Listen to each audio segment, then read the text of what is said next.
listening to KELP El Paso.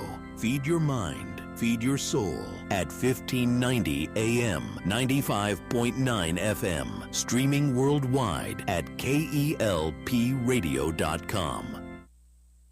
915 Talk is a production of Desert Voice Media. You can visit desertvoice.media to learn more. 915 TALK. The world is looking at El Paso. What will we say to the world? From the KELP studio in El Paso, this is 915 Talk. And now your host. Good afternoon, most excellent neighbors of the borderland. This is 915 Talk. I'm your host, Andy Frecka. Today we are broadcasting from the heart of the world's largest borderplex. We're here at the KELP studio in El Paso, and today is a very special day. We have Mac Daddy Del Norte on the board. Mac Daddy, how you doing this afternoon? Hello, Andy. I'm doing pretty good. How about yourself? I must confess my vocabulary is quite poverty-stricken. I have run painfully short of superlatives to describe the wonder and joy of this educational journey we have embarked upon as we learn to love our city, love our neighbors, and give God all the glory each and every weekday afternoon. Yeah, wow. That was pretty extensive. Yeah, so I'm glad you're doing well, though. I'm doing good, yeah. Yeah, so today, Mac Daddy Del Norte, we're going to be talking about hypocrisy. Ooh. Oh, man. Yeah, and you told me a good hypocrisy joke earlier. Tell our listeners the joke. Oh, man, yes. There's a lot of churches out there saying, hey, why do we need to fix up our church if the Lord is coming back for us? Oh, that's your hypocrisy joke? Yeah, like, oh, wait, we were talking about something else. Oh, wait a minute. Hold up. Different conversation. Different. I'm sorry. Yeah, you're working the dials. Different conversation. My bad. Yeah, let's talk about hypocrisy. Remember, yes, that's what we're talking about. Yes. So tell me your hypocrisy joke. Sorry, my bad. Let's try again. Yeah, okay. So, there was this joke where I saw it. I think it was on social media. I don't remember. Where they were saying people were inviting other people to the church, and they're giving out pamphlets saying, hey, join us at our service. You know, we're inviting all the friends and neighbors and all that. And the lady that was getting invited said, no, thank you. That is where a lot of hypocrites go to. Ooh. And the lady inviting said, well, don't worry. We have an extra spot for you. Oh. Come on. Yeah. Yeah. So you're saying there are hypocrites in the church, Mac Daddy? Oh, yeah, definitely. Oh, and you're saying there's hypocrites outside the church? Yes.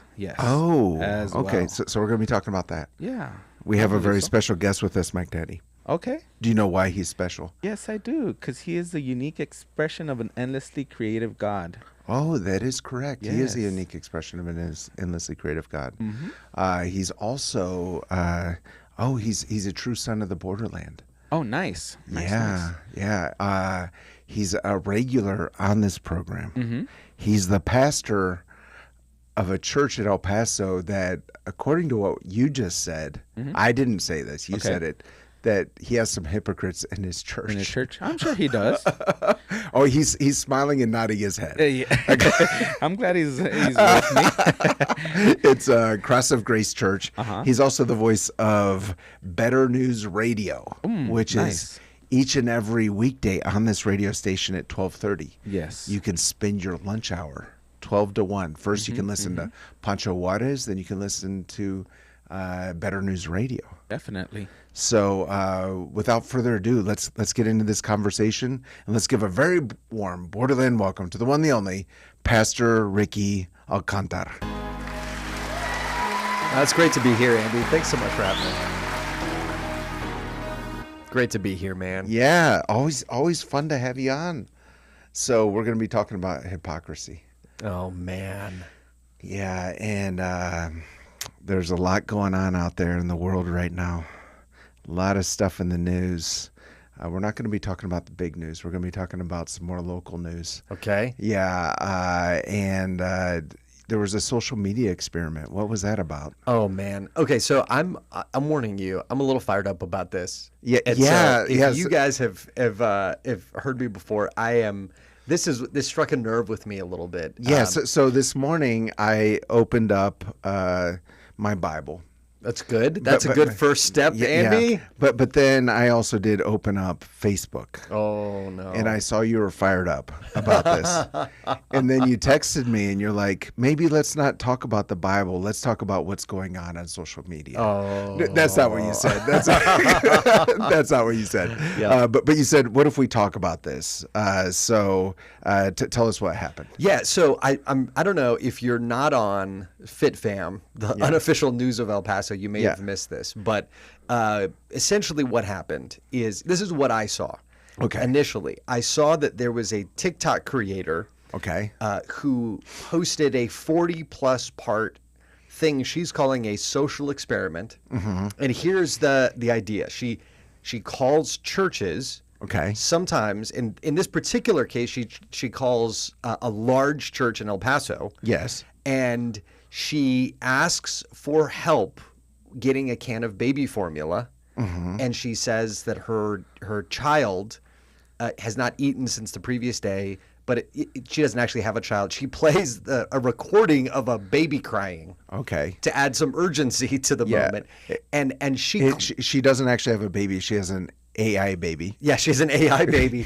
And so that needs formula. And so essentially she's just going, she's calling churches going, hey, will you give me a can of baby formula? And I can describe the one here if you want of what the interaction was. So, absolutely. So here's the interaction is she basically calls God, I just want to say before I even share this story, God bless all the church secretaries in the whole world. They are, for my money, the hardest working people on staff. Yeah. And if you're going to be mean to anyone, please don't be mean to the church secretaries. That's not the right person. Yeah. She's like, I just work here. Yeah. I don't... God bless her. So this person calls claiming, okay, about this baby. She's playing the audio of the baby crying. She says some alarming things like the baby hasn't eaten since yesterday. Uh-huh. And so the secretary basically is like, oh, they have a food pantry at this church. Uh-huh. And so she's assuming perhaps, okay, well, you're calling about the food pantry. So she says, okay, here's when the food pantry's open, but that it doesn't have baby formula. Uh-huh. Which, the way I'm reading it is she's assuming that this lady's just asking, like, hey, does your food pantry have baby formula? I've heard you got food or whatever. Right. And so the woman goes further and basically says, well, my baby really needs this formula. Can one of your pastors go help me? Okay. Can they help me with this formula? Right. And the person again explains, okay, we don't have that. And then the person, the caller, the social media person says essentially, aren't you a pro-life church? Ooh. And the secretary basically says, well, that sounds like something you should talk to one of our pastors about. Uh-huh. And then the woman claims, okay, this has been a social media experiment. And you failed. And you failed, basically. And the secretary hangs up. But it goes viral in El Paso news. Mm-hmm. Now, a couple things I've discovered about it. Okay. It's not an El Paso person. Okay. It is. She's a woman from Kentucky. Right. And she's calling churches all over the United States. Yeah, just to see what the reaction is going to be. Yes. And so I think they've done like 40-something people. Mm-hmm. And so anyway, got a bunch of people fired up and a bunch of people going, yeah, see, this is the church. The church doesn't help those in need. The church doesn't care about those in need. They don't want to help babies. Doesn't want to, yeah, even if your baby hasn't eaten since yesterday, they won't help you. Right. Et cetera. Okay. Which, predictable. Right. Okay, so this is interesting because, first of all, let's talk about the idea, is this done in good faith?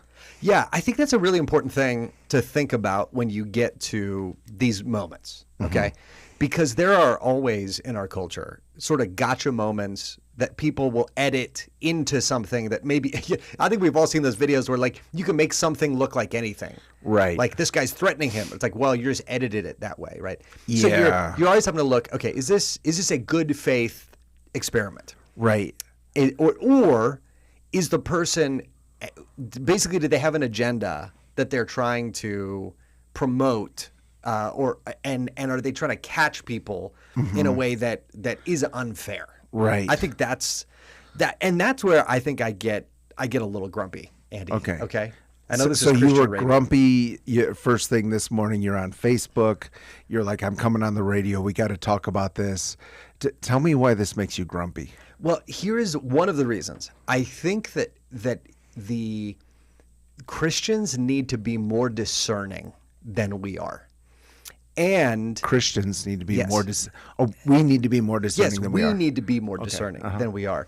Because one of the things about this is I don't think it's a good faith question Okay. or a good faith social media experiment. Okay. It seems just from the video that there's an agenda with it.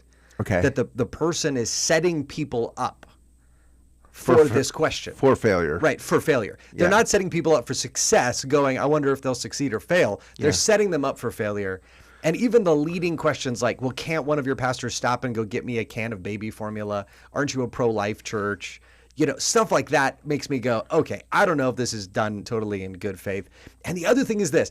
If you will Google free baby formula, there's a bunch of stuff in El Paso that comes up, which I love about our community. Like you can find help. If that actually is, which we'll talk about in a minute, if you actually know someone in that state, man, there are Christian and even non-Christian places to go get help. Right. So it's almost like going specifically to a person that's not set up to help and then criticizing them for not helping. Right. I think that's one thing. The other thing is, I think going after the church secretary is not good faith either, because you should be asking, okay, well let me talk to a pastor, let me talk to whoever's in charge of outreach, let me talk to somebody who deals with this regularly, right? You're going after somebody who's like they're there to answer the phones and direct people to the right departments, Right. and they're going, gotcha, Yeah. you know, and that's where I thought, okay, that to me is demeaning to the Church of Jesus Christ in an unfair way. Okay. And I that's why I felt like, okay, that I need to say something about this not being in good faith, and we need to receive it as such. Okay, so let's dive into this a little bit, because I agree with what you're saying. This was it feels very much like this was just a way to get clicks, a way to get social media clout. What is the right response of a church if someone is genuinely reaching out and let's just say they need baby formula? Absolutely. Yeah, that's a great question. And I want to go back to the social media thing, because you just referenced the clicks and clout. So I want to come back to that. But I think it's super important up front we go, okay, any of us as Christians need to be equipped to answer this question. Right. Where can we point our neighbors who need help? And let me just say this. Christians should be not just receiving, but looking for opportunities to help neighbors. Right? Not closing our eyes and ears and just trying to live our own lives and chill out with Netflix. We are to be opening our eyes to the needs of our neighbors. And so I think one of the things that you should know is, where can people actually find help when they have a crisis pregnancy, when they have an infant that needs, formula, when maybe they're in an unstable situation about to give birth and they don't know how to get those supplies. And let me just do this. Let me shout out. We have some wonderful pro-life organizations in the city of El Paso. Yes. They work tirelessly. They are praying for calls like this lady. And so I think, it was kind of a miss, but I think any of us could say, like our church, for example, specifically partners with Westside Pregnancy Center. Yeah, Deb Gray from Westside Pregnancy Shout out to Center Deb, man. has been on this program multiple times. We also have promoted their work through the radio in other various ways. And to your point of working tirelessly, she looks very much like she's working tirelessly. I mean, they work really hard. And our church has a great partnership with them. A number of our members serve over there. They are ready to serve people with needs exactly like this. And there are other organizations. I know Pregnancy and Fatherhood Solutions is doing this work. There are other places doing this kind of work. And so, man, there are Christians that are ready to help. And many of them, let me just say this, almost all of them staffed by faithful members of local churches here in El Paso. Right. And so that's where I feel like there's some disingenuousness, where it's like, well, you guys aren't ready to help. They're like, well, man, our members are helping through this organization. And this is how they think and what they do and how they're set up. And so we want, but I do think every Christian should know, hey, think about your local pro-life organizations that supports moms and babies, and be ready to encourage people there and be ready to volunteer there. Yeah. I mean, here's the thing, if somebody was struck by this and they were like, man, people should be helping moms that need formula for their babies, I would say, give Deb a call and say, how can I volunteer? Yeah. Like that's a perfect thing to do. Sure. Maybe the Lord is actually going to call some people off the couch into the game through this, Right. which I would love. So please know that. And in addition to that, just be helpful to your neighbors. I mean, there are a number of other organizations, we don't have to go through them all, but that provide baby formula. And I know a number of Christians that volunteer. They're not Christian, quote unquote, organizations, but that are just like WIC or other places that are helping moms with supplies. Sure. And Christians are involved there too. So I think absolutely we should have an answer for that moment. And I feel bad that this person was put on the spot and didn't come up with perhaps the best answer. Yeah. But man, let's give grace to her and let's all be ready. Let's all go, hey, well, am I ready to answer that question? Yeah. So let's talk about this a little bit more. What is the church's role in benevolence? Oh man, that's so good. That's such a good question. And I have seen, I mean, have you encountered people that have widely divergent views on that question? So I actually don't know. So growing up, I know that I went to a church. I grew up in Ohio. The church was located in a prominent location in the city.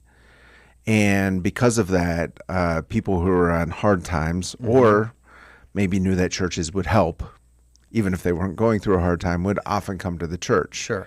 And there was a system in place to, I guess, kind of vet out who really had need. There was a special benevolence offering that was taken every month. I remember that, and that was the plan. And so I know that there are people out there just looking at churches for help, and we don't maybe know where they're at. Yeah. That's my whole experience. Yeah. And I've encountered, as I've talked to pastors, people on a really wide spectrum of belief. Some would say, okay, the church's mission is to preach the gospel, and that's it. Right. Right. That we're not going to get involved in this other stuff because it's a distraction. We're just preaching the gospel. Yeah. Yeah. So that brings up this huge theological question. You know, like what is the church's role in society? Yeah. You know, and so let's talk about benevolence in that. Yeah, I think the range is from there, only preach the gospel, all the way to, like we were talking before the show began. Sometimes Christians are getting out there and they're serving and they're doing stuff, and then they never preach the gospel, right? Yeah, it's like, here's a bunch of water, here's shoes, here's medical aid. Yeah. We were talking about this with a guest just yesterday. Just this idea, in missions. What I saw as a missionary living overseas is that some missionaries were totally focused on winning souls for Christ and nothing else, and others would do something like dig a well for clean water in a village and not preach the gospel, thinking that their job was done. So it's like two very wide extremes. Yes. And so should the church help the poor?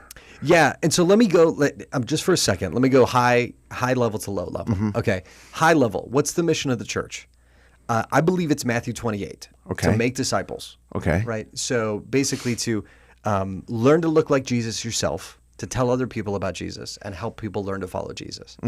And the reason you're doing that is that we want to care about all of people's needs, especially their eternal needs. Okay. Meaning, do we care that they need water? Absolutely. Do we care that they need help with their marriage? Absolutely. But I care even more where they are with the Lord forever.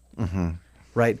And so Jesus would say, you can eat the bread that I give you and you're going to be hungry again. But if you'll come to me, the bread of life, you'll be satisfied eternally. I'm paraphrasing Jesus there, right? Yeah. And so that's, I think, okay, that's high level. Sure. And then in terms of what is the local church's role, I would see the church's role in Ephesians 4 as God-giving gifts like pastors, teachers, evangelists, to equip the saints for the work of ministry. Right. So if you're thinking like, well, shouldn't the pastor go get the formula? I just want to challenge you with something. Okay. So Acts 6, there's a problem in the early church. Right. And the problem is a bunch of Greek-speaking widows come to faith. But as a result of becoming... That's usually a problem for the church when a bunch of Greek-speaking widows come to faith. It was there. It was there. And as a result of becoming Christians, they get cut off from sort of their families and social safety nets, is what it seems like. Sure. So they come to the apostles and go, hey, we have this huge problem. And I think, and this is where the story challenges us, because you think, well, Peter, shouldn't you stop what you're doing and go get these poor widows some food? Right? Yeah. And he doesn't. Oh, interesting. They go pray, and what they do is they come back and say, hey, we're going to appoint some men who are faithful, full of character, and they're going to help in this area. That's interesting. I mean, it sounds like they prayed and came up with a system. Yes.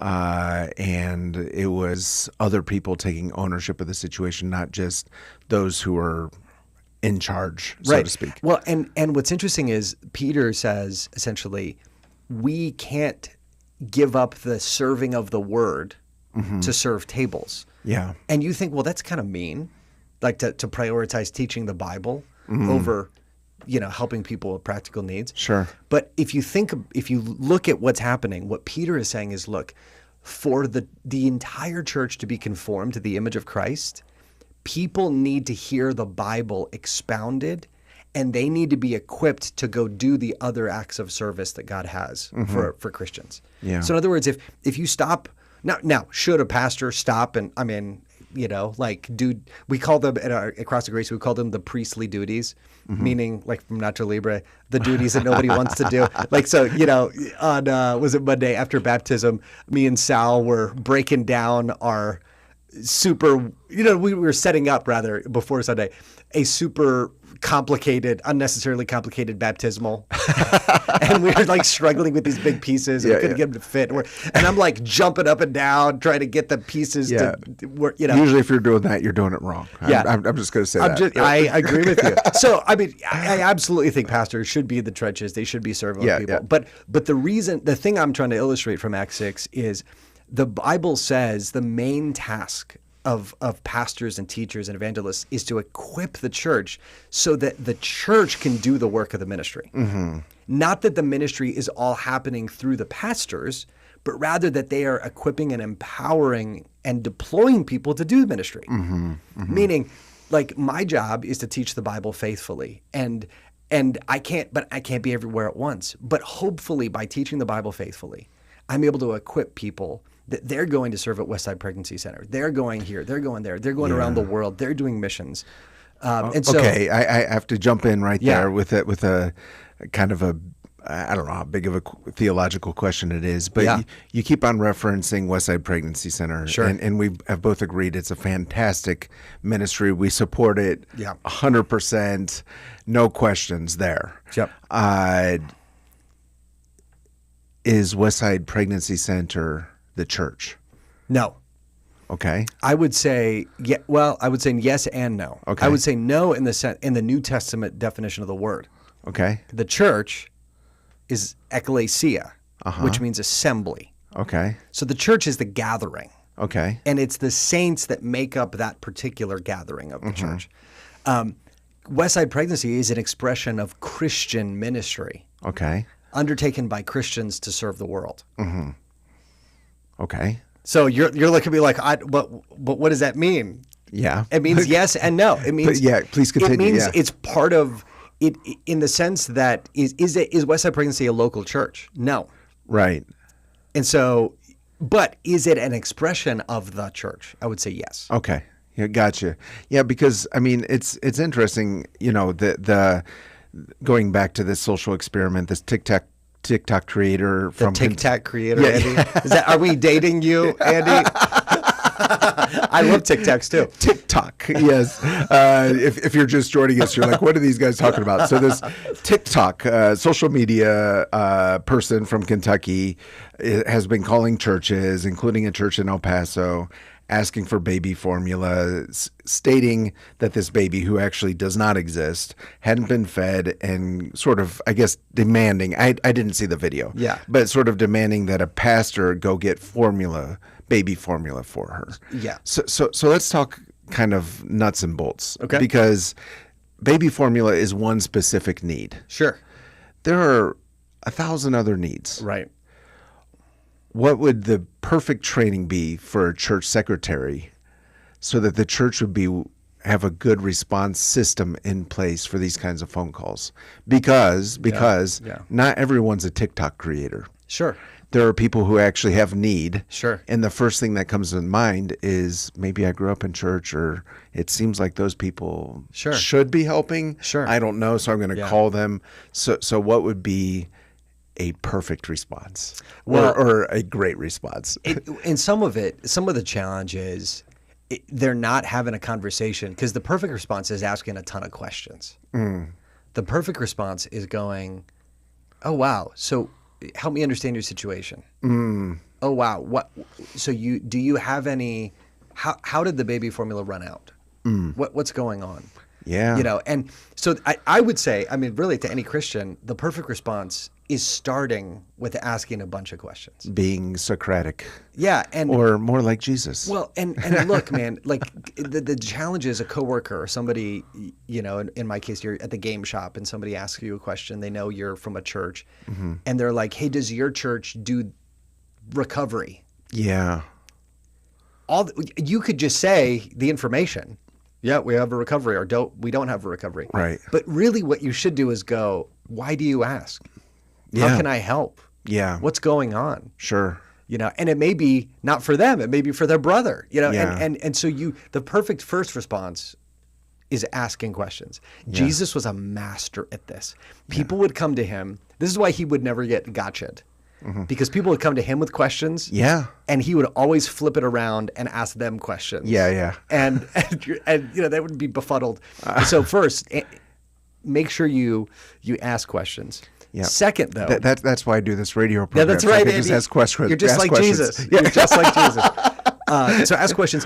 And then the second one is, you want to determine both the spiritual need and the physical need of the person you're talking to. That is the difference between a church and just somebody or a Christian, if I could say that way, and just somebody handing out water. Sure. We have, Andy, something better than even a bottled water or a meal for somebody in desperate need, which is, unbelievable. But I really do believe that. Yeah. We have the bread of life. We have the water of life. And even though they come perhaps with the need, the greatest need is their physical one, we see through that to a deeper spiritual need. Yeah. Because look, people that are like this lady that, I have known people like that really they end up in a desperate state and they reach out to the church for help and they're really in trouble. There is always a spiritual need behind it. And so you want to find what's the spiritual need. And then second, you want to be practically helpful, knowing that your local church is not going to be able to meet every need in every way. So, for example, like I've heard it said, like the body of Christ within the local church is everybody has different giftings, but local churches all have different giftings and strengths and weaknesses as well. Sure. Like we're aware of churches that have a great recovery ministry. Yeah. Or churches that have a great crisis marriage ministry. Yeah. Or churches that have a great food pantry because they're in an area that does that. And so the other thing you can do is just know the body of Christ in the city, and which is one of the reasons I love 915 Talk, is you're trying to help people know, man, what are Christians doing in our city? Yeah. How can I point people to where they can get food, where they can get formula, where they can get help? Right. Yeah. So the thought that's crossed my mind kind of to piggyback on what you're saying is this idea that you brought up a need that's super obvious and big, and I didn't even think about recovery for someone who's in a situation where they're in an addiction, they don't know how to get out, but they're finally at a place where they're asking for help. Yeah. And, if we were to sit here, we could talk for hours about the list of needs. Absolutely. And the other thing we could talk about is a list of really great people who you term as being an expression of the church. Yes. In Christian service, like Westside Pregnancy Center, Celebrate Recovery, Yep. Homeless Shelter, The et cetera, et Rescue cetera. Mission Yeah, of is course. great, yeah. We could go on and on. And how cool would it be for church secretaries Yeah. to have this whole list? Yeah. You know, Well, and it's funny, we have like an informal list, but part of the reason we have it is every time you have somebody come with a need, we will often, especially if they're coming through the church, we'll run the need down and try to figure out how do we help the person. Sure. And let me just say this, oftentimes Christians and churches, the biggest need in people's life isn't to be handed something. It's for you to get into the mess with them and figure out how they got there, yeah. how God's word applies, and help them see a path in the word out of it. Meaning, like, if this person really did end up in a crisis state, her baby doesn't have formula. You know what, honestly, Eddie, my thought was when I heard the audio clip, I thought, and this is just the pastor brain activating in me, as soon as she said, my baby hasn't eaten for 24 hours or whatever she said since yesterday, immediately I'm like, I need to ask questions, and I am actually concerned about the mom's mental state. Yeah. I love that. I want to continue this conversation. If you're just joining us, we're with Pastor Ricky Alcantar. We're talking about, what are we going to, so I use a quick, TikTok hypocrisy. Yeah, TikTok. And also the church's response and to people in need. But we do have Charlie One on the phone right now. Charlie One, what are you seeing out on the roads this afternoon? Andy, on the freeway itself, not too bad on I-10, but not the same for the roadways and the individual crashes that we have right now on roads. I want to get to that. First of all, I say not too bad on the freeway because I see I-10 East Scopia Piedras, the usual troubled area. No, you're not tapping on the brakes right there yet. Usually that happens at about 5:30, start tapping on brakes there. But crashes, crashes going on the west side, Donovan and Boxside, that one has PD already there. But this one that just happened on the west side, West Wind and Brisa del Mar, we have that crash. That just happened. PD en route. They're not there yet. Busy one there, West Wind and Brisa del Mar. Then we go to the east side, where we have Gateway West at RV Drive. We have a crash there. Pebble Hills and Royal Woods, injury crash. PD Fire Department there. Bob Hope and Davy Johnson, injury crash. PD Fire Department there in the valley. Socorro in La Morenita, injury crash. So several trouble spots from us right now, so use extra caution. Andy? Charlie One, today we have Pastor Ricky of Cross of Grace Church in the studio. We're talking about the church's response to people in need. Now, the church can often point people in the right direction. If someone has a need for a bowl of menudo, where would you recommend that they go? I think that a lot of people have that need for a bowl of menudo, especially early in the morning. That gets you pumped up and it gets you started right there with that bowl of menudo. And even if you're half asleep, that'll wake you up real quick. You got that menudo there, delicious. Just put the oregano, the onion on it. Very delicious. You got to try it. Open at 7 o'clock at Mi Pueblito Cafe, 3120 Traywood, Andy. Thank you, Charlie One. We'll talk soon. Thank you. Thank you. And we're back with Pastor Ricky. I love the need for menudo. That is a biblical need. I think it's one of the things that Jesus said, if you offer a cup of cold water or a bowl of menudo. Yes. I believe that's the Borderland expanded version, revised. Oh, man. So much to talk about in this whole conversation.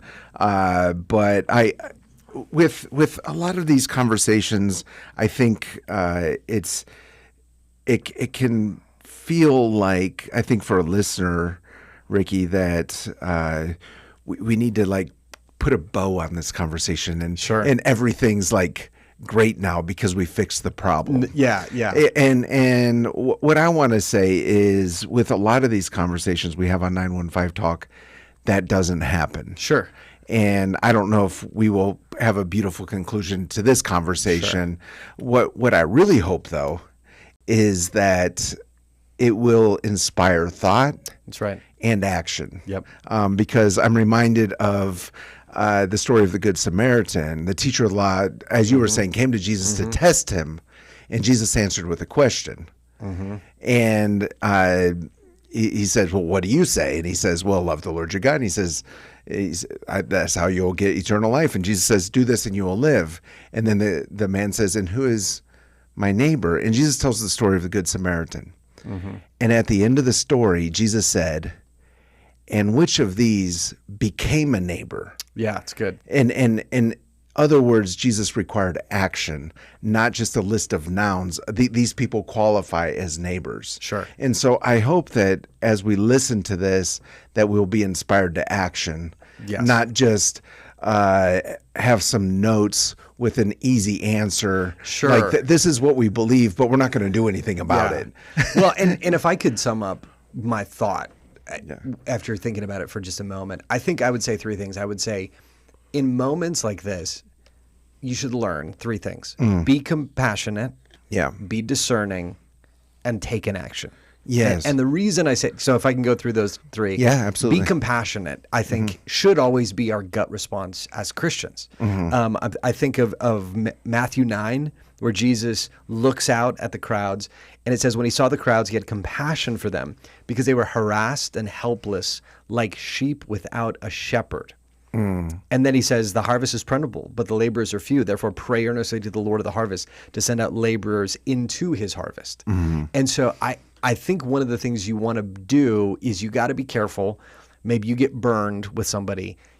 To not be compassionate as your first response. And so I think we want to see need for Jesus everywhere. And that's the thing. Once you begin to see people through the lens of their need for Jesus, you begin to see people as they truly are. Sure. So you want to be compassionate. Second, though, I do think, and maybe this is where we might differ, I don't know, but you want to be discerning. Yeah. Because I think Christians at times are too trusting and get taken advantage of. And let me tell you one story to illustrate. So and this is not uncommon in my years as a pastor, Andy, okay? There was a man years ago. We spent a bunch of time trying to help him. I was called Mr. M. I won't give his last name. Okay. Mr. M came to the church. He had a terrible limp. He was obviously in physical distress, and you're going, man, how do we help this person? And he's asking for grocery money, and our policy at the time was we don't give money. We can help with material things, like we can help buy groceries or we can do this, but we don't give cash or money to anybody. Right. And we try to coach and help and figure out. And so we worked with him for a number of weeks, and one of the pastors raised the question, when he came in this last week, was his limp on the other leg than the week before? Right. And so we were like, I don't know. So we surreptitiously were just like, okay. And he's leaving the church. He kind of rounds the corner and starts going up the street. And as it was a miracle, Andy, as he turned the corner, his limp left him. And he was able to walk fine. Yeah. And so, you have to be discerning in giving help. Sure. And I do think Scripture would cause you to be discerning. Like even with the list of widows that Paul talks about to Timothy, he has some guidelines. Let widows be enrolled if they are like this and this and this. And so the church is gonna. I know some listeners would be like, shouldn't we just show compassion, and doesn't that just mean we just give anything to anybody who asks for anything? Right. And I would say no, that's not biblical. Interesting. And you have to be wise as serpents and gentle as doves. Right. And it's that I'm compassionate. Now, did Mr. M need Jesus? Yes. Yeah. And actually, our next meeting was us saying, bro, we care about you, but now we care about your heart more. And I think if we give you another thing of groceries, I don't think it's going to fix what's going on in your heart. And that needs to be right with the Lord. Right. And so be compassionate, be discerning, and then third, take action. Yeah. And so the take action piece, I think, is everybody that sees, this is my hope, everybody that sees this thing on FitFam or TikTok or whatever would go, okay, I want to take an action. Yeah. Either maybe they're pricked with, hey, I think I want to get out there and help, there are real moms that need help. Great. Yeah. Then don't just criticize Christians for not responding correctly.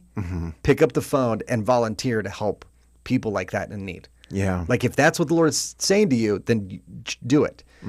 Or if you're like, man, I just can't believe that somebody would be mean to a church secretary like that. Awesome. Then go give your church secretary a Starbucks card. Yeah. Meaning you should always be asking in every situation, what does Jesus want me to do as a next step? Compassionate, discerning, and then act. Yeah. And what does Jesus want me to do? Not just what does Jesus want me to think about this? And again, I believe Jesus always spoke in verbs. He called us to action. I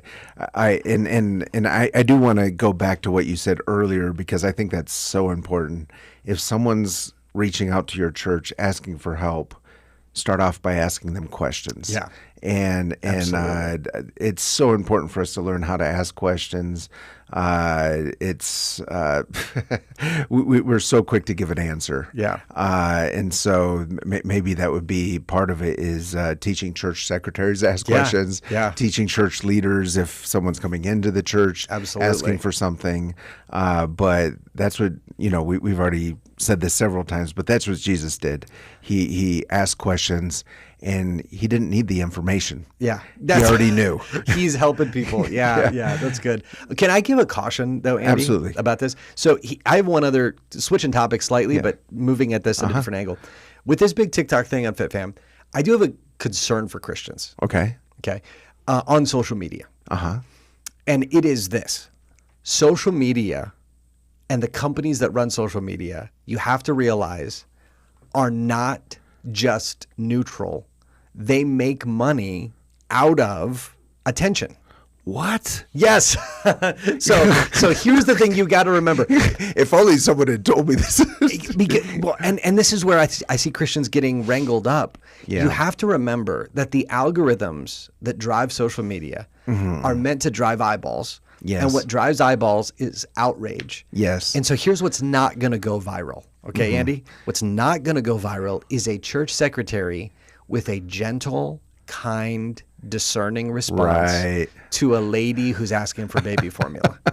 It's not. Yeah, absolutely. And even if you put that video up, the algorithm's not going to take it and go, man, it's not like Mark Zuckerberg's reviewing these and going, this video's just out. I just love the encouragement for the church of this, And I think too many Christians are thinking, it's just neutral. And I'm going, no. It intentionally amplifies outrage. Yes. And so the reason I want Christians to be cautious about that is it's easy on social media, one, to get sucked into the attention cycle of reacting in anger toward just whatever you see, and you got to be cautious of that. And then two, you have to remember that it's designed. The more anger is there, the more attention's there, and there's an interest in fighting in the comments. Like it actually benefits those companies for you to fight in the comments. And so here's what I see, Andy. I see sometimes something like this will happen. You'll have two Christians disagree about, what does it mean? What's the church's response supposed to be? Sure. One Christian goes, I hate that they did that, and you should be nicer to church secretaries. The other Christian goes, see, this is what I'm talking about. The church needs to care about the poor more, right? And all of a sudden they're fighting on social media. And Facebook is making cash. And Facebook is making money off of it. And so I just want to go, guys, let's just be cautious. Let's remember that the relationships with those in our church and that our friends and neighbors are so much more valuable than fighting about something online. And you need to be discerning about what gets in front of you. And it's designed in some ways to make you react. And so my reaction was essentially, hopefully, to say, hey, Christians, friends, don't react to stuff like this. Yeah. And before you judge the church, maybe have you ever volunteered at a food bank or a rescue mission? Oh, yeah. It's easy to sit there and just criticize and take no action again yourself. Yeah. Well, and the other challenge, I think, is that sometimes Christians will assume the world, quote unquote, is acting in good faith when you have to remember the culture is not neutral, right? Like, in other words, somebody like this is trying to make churches look bad. Yeah. And there are definitely actors online trying to make churches look bad. Right. Trying to gotcha churches. Yeah. And I think you've got to go, okay, Jesus said, look, he said church, you need to look like me. He said he rebukes the church for a bunch of hypocrisy and bad stuff. And so, we want to do that. We want to be reforming as a church. Sure. But we also want to be cautious and remember there's always going to be opposition to the work of the church. There's an enemy interest, right? Yeah. There is a worldly and devilish, if I could say it that way, interest in making the church look bad. Right. And the more that the enemy can make the church look bad and the average local church look stupid and foolish and uncaring and like a bunch of hypocrites that don't know anything, the more the happier the enemy is. Yeah. Right. It's so interesting, and I want to talk just for a moment about this program, 915 Talk, because we're talking about gotcha journalism. I intentionally work hard to not have gotcha journalism as part of this program. And it's interesting, Ricky, because I have guests come in who, I'll just put it this way, a large percentage of our listeners do not agree with them. And I just listen to them. Yep. And I want our listeners to learn from them. And I sometimes get unhappy messages from our listeners. Sure. Wanting me to, it feels like they want me to nail these guests to the wall. Yeah. And that's not who we are. And so I think it's important for us to understand that here we have someone who, as far as we know, wasn't acting in good faith in relation to the church. Right. But are we as a church acting in good faith to those outside the church? Sure. Are we just listening to them, learning from them, the good things we can learn from them, and having the discernment to maybe not accept everything that anyone says that's ever heard on the radio or on social media? Yeah. So it's an interesting journey for me personally. Yeah. But I do hope our listeners understand that we have values, we have principles. Yeah. And part of that is we aren't here to make people look bad. Yeah. Well, you did give me a pop Bible quiz once on the air, Andy. So that's the only time I think you've tried to make someone look bad. I to this day still remember the question I got wrong was about the four beasts in Revelation. Yeah, and their did you learn? Did you learn from that? I did learn from it. And let me just say this, actually, segue. That's hilarious. I actually think in any of those conversations, two things I love about what you said. One, I do think conversations and context allow you to understand your neighbors. Right. And again, one of the things I don't like about this stunt is it's somebody who's just trying to get a soundbite that'll play on social media, right? They're not having a hour-long conversation about the church's philosophy. They're just, And so talk to your neighbors. Yeah. Find out about them. And either one of two things will happen. Either you will see a place where they need Jesus, and you think, well, they're mistaken, but Jesus says to have compassion and to try to help. Right. Or number two, maybe you can take an action to love your neighbor. And maybe loving your neighbor isn't always just touchy-feely. It may be going, hey, bro, I don't know if that's right. But or it could be giving a can of soup to somebody or a baby formula. And so I think conversations and then looking for opportunities to love your neighbor are always the way to go when it comes to these conversations. Yeah, I love it. And so I'm just going to say I'm grateful for this TikTok creator because it created a great opportunity for us to learn. And she didn't act in good faith, but we can always learn from anybody. Yeah. And I do think that that's important. Like our staff at the church, one of the ways I've tried to, we've had, just so you know, Eddie, we've had weird social media things, you know, and people doing weird stuff with us. Yeah. But one, I have two impulses in helping our staff and members respond to those moments. Okay. One is, again, be discerning and don't just be taken in by everything. But two, see what you can learn, right? So don't wholesale go, we need to blow up everything in our church because we couldn't give a can of baby formula out. Yeah. You okay, this person wasn't acting in good faith. You got to take that into account. But what can we learn?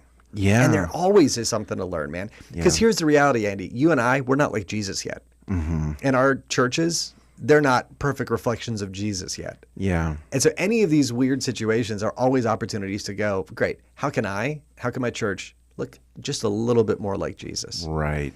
And I do hope, again, that our churches all over the borderland will grow, both in preaching the gospel Yes. and all of these other things. That's right. Because religion that our God our Father accepts as pure and faultless is this: to look after orphans and widows in their distress. And I think that it's really cool that we live in a community where we can have so many expressions of that around the community. Like we've talked about Westside Pregnancy, we've talked about recovery, homeless, all of that. And so how can we, as the church, as with a big C, really work together to serve our community and those in need? Because not every church can meet every need in the city. And that's the thing. You can't, I would say this as a Christian level and a church level, you can't do everything, but you can do something. Yeah. And so we were talking about that. What our goal is Titus 2, adorning the gospel. Right? You want the gospel proclamation coming out of your life and out of your church to be crystal clear. You don't want anybody wondering, what do these Christians most value? What do these Christians really care about most? Right. We really care about people's eternal souls. Yeah. And that they meet Christ. Right. That's what we care the most about. Yeah. But our good works, Titus says, are an adornment of the gospel. And so, the way I think about it is like, have you ever been in a museum where you see a painting and you think, man, that's so beautiful. And it's, we were at the National Gallery of Art this summer, and it's, they have these paintings against the right color wall with like the right frame, the right lighting. And you really get a sense of like, oh man, now I see the painting. Now, would the painting be great if it was just in the garage? Like if you saw it in your buddy's garage, you would not be as impressed. It would still be a great painting. You'd be like, did you pick that up at a different garage sale? Where did that come from? And so again, I think the clarity is our good works are not the gospel. Right. But they adorn the gospel. And so my encouragement for Christians and churches is don't stop proclaiming the gospel. Because you're getting criticized that, you don't, any church can get criticized on any number of things. You don't help the homeless enough. You don't help this group enough. You don't help that group enough, right? Okay, yes, we just can't do everything. Yeah. But it doesn't mean in that moment you stop preaching the gospel. That's the most important thing. Right. But then every church and every Christian should be looking for ways to adorn the gospel. Right. And I would say our church's philosophy is we see our ministries to like, the community as places to equip Christians with things that they can do in their everyday life. Meaning, like, we don't want to be the be all end all for neighborhood service.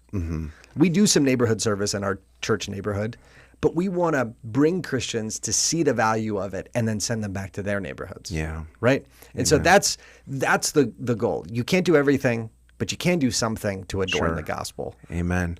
Yeah, and let's become better at all these things and not throw any of them out. And let's cheer those on who are in the thick of it, so to speak, who are doing these different ministries. Let's cheer them on. Let's support them. Let's also not be quick to judge other churches who maybe aren't as great as we are, right, Pastor Ricky? Well, I was going to say... That's a trap question. That is a gotcha question. Can I say one word about hypocrisy? Yes. Because I want to bookend what Mac Daddy said. I have the same joke. I'm just going to do it at the end for the listeners that didn't get to hear Mac Daddy at the top. But I heard it from this pastor, Mark Dever in D.C., and he was talking to a lady who was like, I don't go to church. And, he's a pastor. I don't go to church. And he goes, well, why not? Like, you should come to church.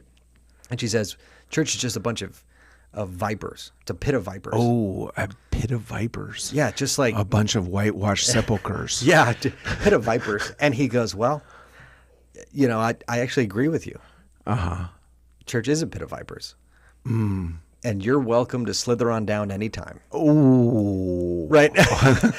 And I love the idea because basically what he's saying is the church is for hypocrites. Like the whole point of the gospel is that we are hypocrites, that we're self-righteous, that we're failures, that we fall short. Yeah. Now, the gospel doesn't leave us there. Okay. But the church is for hypocrites, Andy. Right. And if the church closed, if your church this Sunday, I don't mean you, I mean the listener, all of us. If our church closed our doors to hypocrites this Sunday, none of us would get it.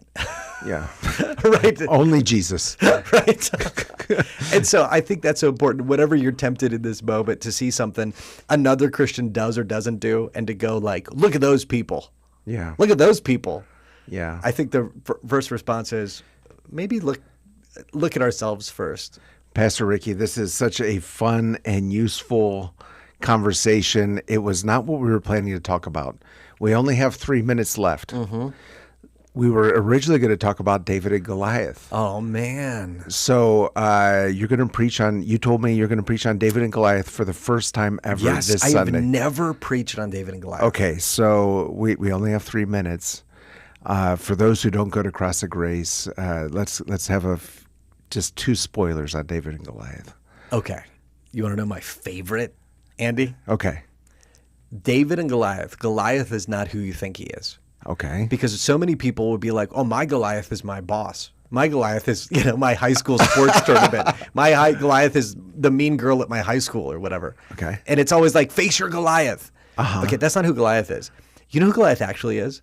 So the language about him is wild. So he is described as being snake-like and having snake-like armor. So the word for bronze is very similar to snake, nahash in Hebrew. Uh-huh. He had scales of Okay. armor, male, which is very unique. So the text is very clear. He's in scaly armor, Okay. which should remind you of something. It should Yes. remind you of Genesis 3, where Right. the enmity between the serpent and the son of David, or the son of Adam, right? Right.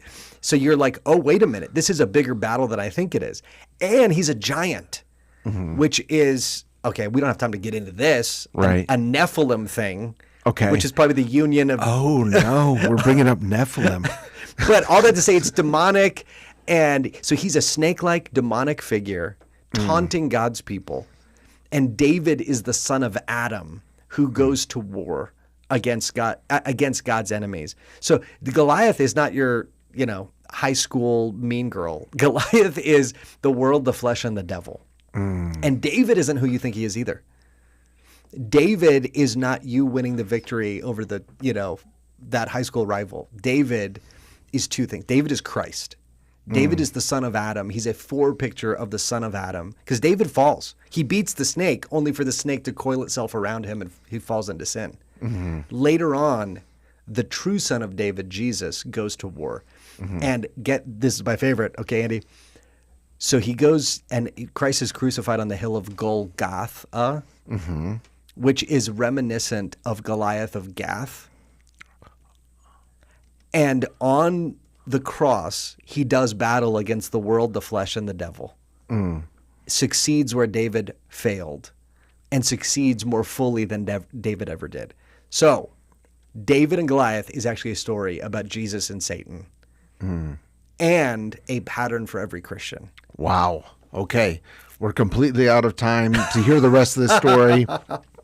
If you're looking for a church home, Cross of Grace Church here in El Paso, you can hear the rest of this story this Sunday to get all the service times, the location, all that, crossofgrace.net, or just Google Cross of Grace Church in El Paso. You'll find everything.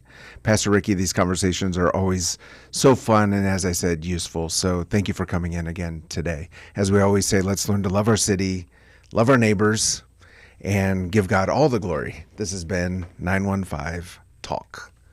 You have been listening to 915 Talk, a production of Desert Voice Media. In order to listen to previous editions of 915 Talk, just visit desertvoice.media. Let's learn together to love our city, love our neighbors, and give God all the glory.